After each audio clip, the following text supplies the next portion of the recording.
Tampa. The person in handcuffs on the news seemed unrecognizable to many of Howell Emanuel Donaldson III's closest friends.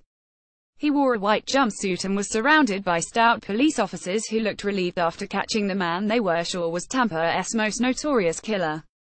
Even the name seemed strange to friends. They all knew him as Try. The label was even harder to comprehend: serial killer. Donaldson had randomly gunned down 4 people in Seminole Heights, investigators said, leaving the neighborhood terrified for 51 days. He was quiet, cocky, easygoing, his friends remembered. Average. He always had a basketball in his hands. He went from Alonzo High School to St. John's University in New York City, where he practiced for a brief time with a Division I team. He was a friend with whom many had lost touch, but not for any particular reason. People just grow old and apart. He graduated in January, according to the university, returned to Tampa and bounced between jobs. He was fired from a customer support gig for absenteeism.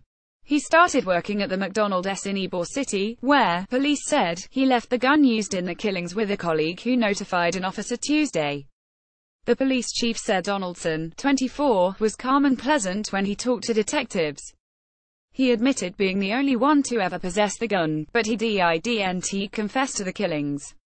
He didn't say why he would shoot people or how he was connected to the Seminole Heights neighborhood. His close childhood friend learned of the news late, then stayed up all night in disbelief.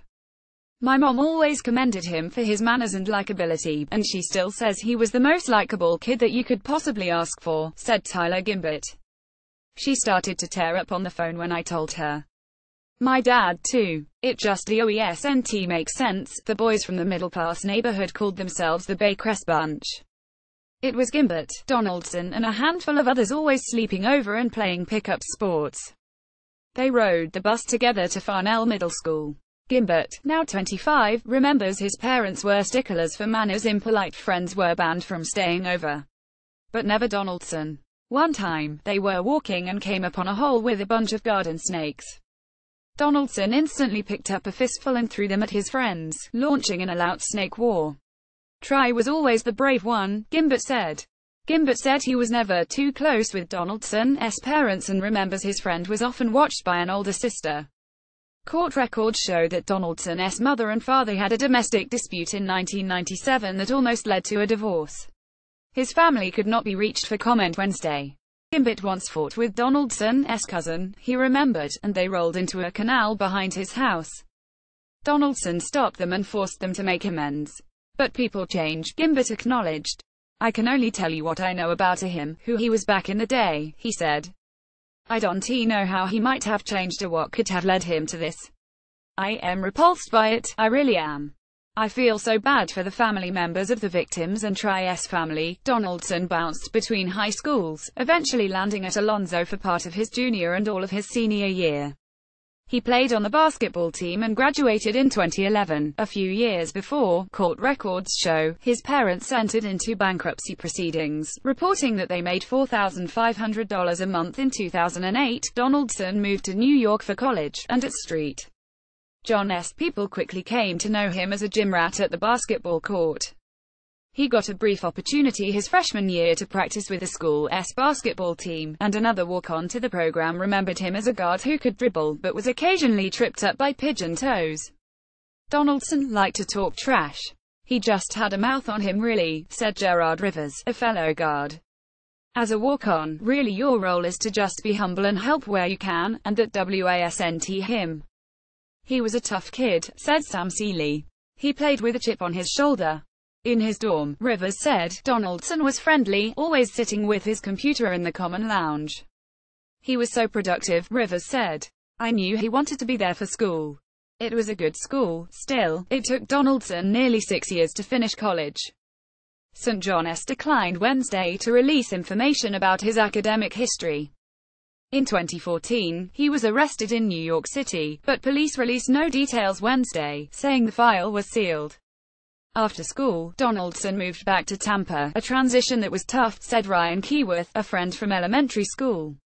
We texted about life and going through hard times and how to pick ourselves up when going through adversity and overcome demons, Keyworth said. Donaldson worked in customer support at Ultimate Medical Academy from February 13 to May 2 before being fired for not showing up to the office. He passed a background check to get the job. He appears to have no criminal record in Florida. Around Easter, Keyworth said, he and a group of buddies got together for a friendly game of pickup. When Donaldson was fouled, they saw rage in his eyes. His demeanor was different, Keyworth said. It was something that was talked about among our close group of friends. They wondered what the problem could be, if the stress of not succeeding as a college basketball player had gotten to him. Or perhaps he had fallen in with the wrong crowd. Maybe he was having issues with a woman he was dating at the University of Central Florida. There was something going on, Keyworth said. I didn't want to pry because I figured if he wanted to talk, he would talk. But his diction changed. He was more aggressive in the way he talked. He had more of an edge. He had a fuse. I didn't remember this kid being like this. The last time Keyworth heard from Donaldson was via text on October 3. That was the day the Tampa Police Department said he bought the gun used in the Seminole Heights killings. Donaldson started working at the McDonald's a couple of months before his arrest. Co-worker Gail Rogers said he never quite fit in. He wasn't a friendly person. We were all like a family, she said. He wasn't like the rest of us. They all talked about the killings, Rogers said, and they sometimes prodded Donaldson about his resemblance to a man police labeled a suspect in surveillance footage from the neighborhood. We would tease him and say he was the killer, because he looked like the pictures, Rogers said. I called him the killer to his face. He didn't like that. No one knew why Donaldson left the gun with the manager at the McDonald's on Tuesday. Criminology experts said it was a bizarre turn. To give your gun to someone else sounds like he's asking to be caught, said Northeastern University criminologist Jack Levin. It just seems strange that the same person who would randomly kill complete strangers for the thrill of it would all of a sudden become remorseful. Brianna Fox, a criminology professor at the University of South Florida, said it is possible Donaldson was feeling the pressure from the police dragnet and was just looking for relief. Or he simply made a mistake. A recent traumatic episode in his life might have driven him to kill, she said, or he may have simply reached a tipping point from a series of smaller setbacks.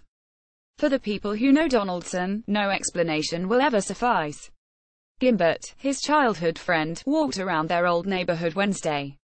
He went to a spot on the sidewalk where they had once all scrawled their names and pressed handprints into the wet cement. Everyone's name was there, clear even a decade later. Except one. He called DNT Find Donaldson. Times senior news researcher Karen Baird and staff writers Dan Sullivan, Charlie Frago and Jonathan Capriel contributed to this report. Contact Zachary T. Sampson at email protected@727-893-8804.